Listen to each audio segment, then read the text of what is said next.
Philip Trent, Viscount Oxley, sorely regretted the rash promise he had made to marry when he turned 30 years old.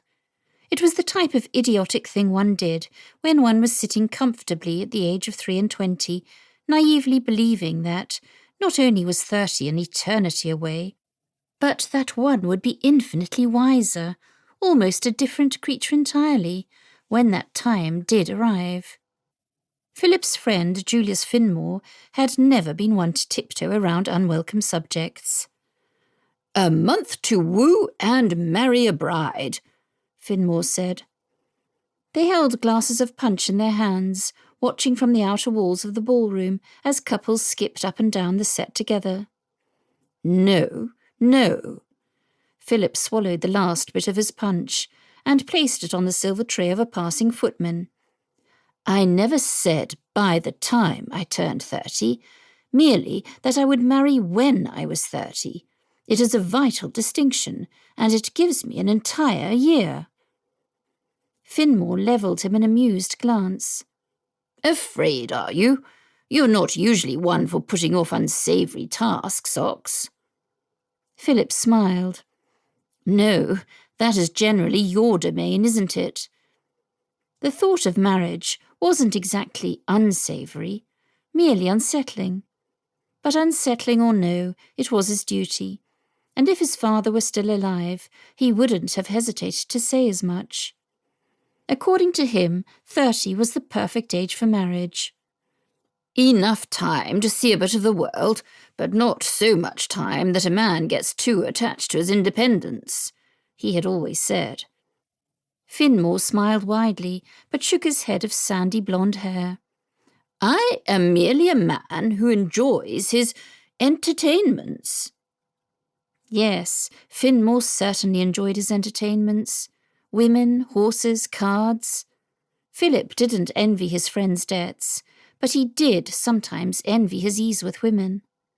Gentlemen often referred to him as Shark Fin, an allusion to his ability to steal any woman from any man with the stealth of a shark.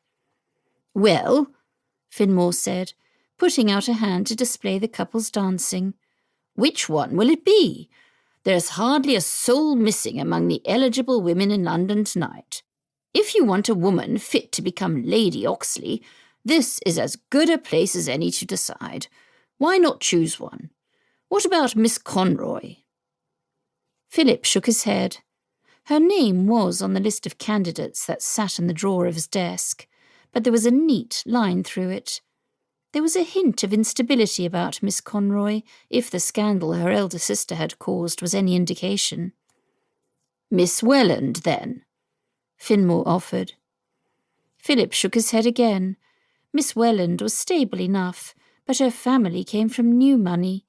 Philip's father would never have approved. Lady Eliza. Ancient family, but no money. Philip's father had made it clear what type of woman he expected Philip to marry. Good family, wealthy, poised, free of scandal, and kind. Well, Philip had added that last one. Finmore turned to him, frowning. Go on, then. Do you already have someone in mind? Philip's gaze flickered over to where Miss Rebecca Devonish stood on the far end of the ballroom. His eyes had found her the minute she'd walked in, hand elegantly holding up the side of her lilac gown. Still lilac. He was beginning to think she might never put off mourning entirely. And while he wasn't precisely tripping over himself in a hurry to the altar, he couldn't court her very well while she held men at arm's length. She was everything a woman needed to be to fill the shoes of Philip's mother. He had watched her carefully since she had begun attending events again, though she never participated in the festivities.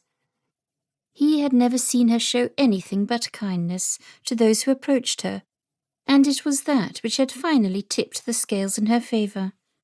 He trusted that his observations indicated an even-keeled disposition, someone his father would approve of, but who wouldn't subject Philip to the hurt his mother had caused her family in private.